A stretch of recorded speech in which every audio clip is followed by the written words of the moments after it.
पाकिस्तान के फजलुर रहमान ने पाकिस्तान की फ़ौज की वाट लगा दी है। पाकिस्तान की फ़ौज के ऊपर उन्होंने सवाल खड़े कर दिए हैं और उन्होंने फ़ौजी जनरल आसिम मुनीर को कटघरे में खड़ा कर दिया है और उनको दिखा दिया है आईना। तो आज हम बात करेंगे फजलुर रहमान ने क्या जलसे में कहा और उससे फ़ौज को, पाकिस्तानी फ़ौज को क्यों मिर्ची लग गई है। तो सबसे पहले आपको मैं ये विजुअल्स दिखाता हूं जो फजलुर रहमान की रैली के हैं और फजलुर रहमान ने क्या कहा वो मैं आपको बताऊंगा। मैं हूं कर्नल दानवीर, आप देख रहे हैं मेरा यूट्यूब चैनल दानवीर सिंह। तो आइए शुरुआत करते हैं। ये वीडियो है, इसको प्ले करते हैं। तो ये है नाजरीन, ये हैं फजलुर रहमान और ये पंजाब के अंदर, पाकिस्तानी पंजाब के अंदर ये जलसा हो रहा है। ये आप हुजूम देखिए, कितने हज़ारों की संख्या में यहाँ पर पाकिस्तानी मौजूद हैं जो फजलुर रहमान को सुनने के लिए आए हैं। और फजलुर रहमान पॉलिटिकल पार्टी है, एक जमातुल इस्लामिया पाकिस्तान के अंदर खैबर पख्तूनख्वा की पार्टी है। Jamiat Ulema Islami F, I think that is for Fazlur Rahman.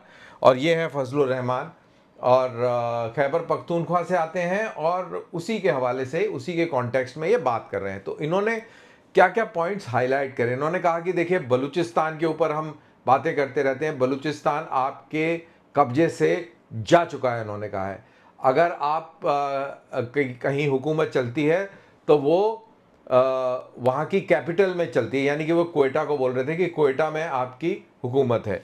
अब ये देखिए कितने हज़ारों की तादाद में लोग नज़र आ रहे हैं फजलुर रहमान की इस रैली में।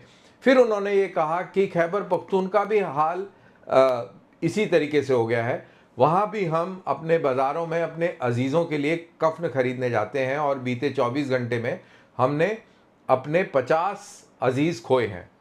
और वहाँ भी वो कहते हैं कि आपको लगता है कि आपकी हुकूमत, यहाँ से आपकी का मतलब है फ़ौज, फ़ौज को लगता है कि आपकी हुकूमत चल रही है क्योंकि आप कैपिटल्स के अंदर बैठे हुए हैं स्टेट के और कंट्री के, और आप अपने बड़े बड़े बंगलों में बैठे हुए हैं, टांग पे टांग रख के बैठे हुए हैं और आपको लगता है कि आपकी हुकूमत चल रही है। तो उन्होंने एक आईना दिखाया। उन्होंने कहा कि आपकी हुकूमत बिल्कुल नहीं चल रही है। आपके पुलिस थाने शाम को बंद हो जाते हैं, डर के मारे वो बाहर नहीं निकलते, और रात में हुकूमत रोड्स पर और पूरे इलाके के अंदर गिरोहों की होती है। वो उनको आतंकवादी कहने से गुरेज किया उन्होंने, लेकिन वहाँ पे और कोई होते तो है नहीं, वो यही लोग हैं सब। तो चाहे गिरोह कह लो, चाहे आतंकवादी कह लो, तो उनकी पूरी वहाँ पर हुकूमत रहती है। फ़ौज और पुलिस कहीं नज़र नहीं आती। तो वो कहते हैं कि आपकी हुकूमत नहीं चल रही। दूसरी चीज़ वो कहते हैं कि पाकिस्तान की फ़ौज उनको कहती है कि भाई आप अपने लश्कर बनाओ और ये मुसल्ला जो गिरोह है, यानी कि आर्म्ड गैंग्स जो हैं, इनका मुकाबला करो। अब जैसा कि आप लोगों में से कई लोग जानते होंगे कि खैबर पख्तूनख्वा ट्राइबल इलाका है, अलग अलग किस्म, अलग अलग ट्राइब्स हैं, तो गैंग्स भी ट्राइबल हैं। तो अगर आप वहाँ पे लश्कर लेके जाएंगे और आप वहाँ पर गैंग्स से लड़ेंगे, तो आप समझ लीजिए कि आप गैंग से नहीं बल्कि उस ट्राइब से लड़ रहे हैं। तो ऐसे में बहुत गहरी जाति दुश्मनियाँ पैदा हो जाएंगी और बहुत बड़ा एक काफ़ी समय तक चलने वाला एक बहरान, कत्लो गैरत वाली स्थिति जो है उस इलाके में रहेगी, ऐसा फजलुर रहमान का कहना है। इन्होंने ये बोला कि आप एक कत्लो गैरत का बीज बो देंगे जो कि पूरे खित्ते को तबाह कर देगा। तो वो कहता है कि इस तरीके की पॉलिटिक्स आप मेरे साथ ना करिए। आपका यहाँ पे मतलब है आसिम मुनीर। आप में अगर इतना ज़्यादा शौक़ है आपको अगर पॉलिटिक्स खेलने का, तो आप ऐसा करिए, आप अपनी वर्दी उतारिए, आप मैदान में आइए और इलेक्शन लड़िए। आवाम आपको दिखा देगी कि आपकी कितनी पॉपुलैरिटी है, क्या वेटेज है।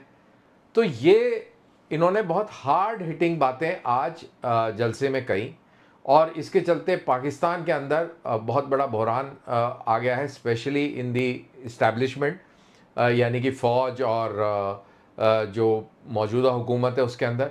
और मैं डॉन न्यूज़पेपर की हेडलाइन पढ़ रहा था और उसमें वो लिखते हैं कि फ़ौज ये कहती है कि आप शहादत जो फौजी देते हैं उसको आप कमतर कर रहे हैं, आप उसका मजाक उड़ा रहे हैं। तो यहाँ पर इस बात पर मैं थोड़ा सा सहमत होऊंगा कि फौजी चाहे कोई भी हो, सिपाही जो मरता है उसको आप ये नहीं कह सकते कि आप भर्ती मरने के लिए हुए थे तो आप शहादत शहादत क्यों रो रहे हैं ना, ये गलत तर्क है। फौजी किसी भी मुल्क का हो, वो मरने के लिए नहीं भर्ती होता है, वो देश की रक्षा करने के लिए होता है। वो बात और है कि पाकिस्तान के अंदर पाकिस्तानी फौजी का इस्तेमाल देश की रक्षा करने के लिए नहीं, अपने ही शहरियों को मारने के लिए किया जा रहा है, तो वो उस सिपाही की गलती नहीं है, वो उनके जर्नैलों की और उनके हुक्मरानों की गलती है। तो उसमें किसी सिपाही की शहादत का मजाक नहीं उड़ाना चाहिए।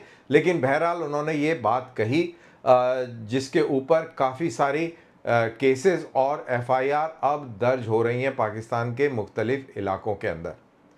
तो ये था मेरा एक short video about this character called Fazlur Rehman.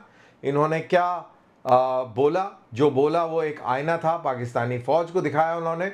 और उन्होंने एक बहुत बड़ी चीज़ अंडरलाइन करी है। उन्होंने अंडरलाइन ये करी है कि बलूचिस्तान के अंदर आपकी हुकूमत पहले से नहीं थी, खैबर पख्तूनख्वा के अंदर दिन में है थोड़ी सी और रात में बिल्कुल नहीं है। लेकिन वो पाकिस्तान मकबूजा कश्मीर यानी कि पीओके का जिक्र करना भूल गए, वहाँ भी उनकी हुकूमत ख़त्म होती जा रही है। तो बेसिकली पीओके, खैबर पख्तूनख्वा और बलूचिस्तान ये इनके हाथ से जा चुका है। सिंध के अंदर भी डामाडोल सी स्थिति है, पंजाब लेकिन अभी बरकरार है। तो let's see how things pan out, नज़र रखेंगे और आप तक अपना विश्लेषण लेके आएंगे। तो दीजिए इजाज़त, जय हिंद।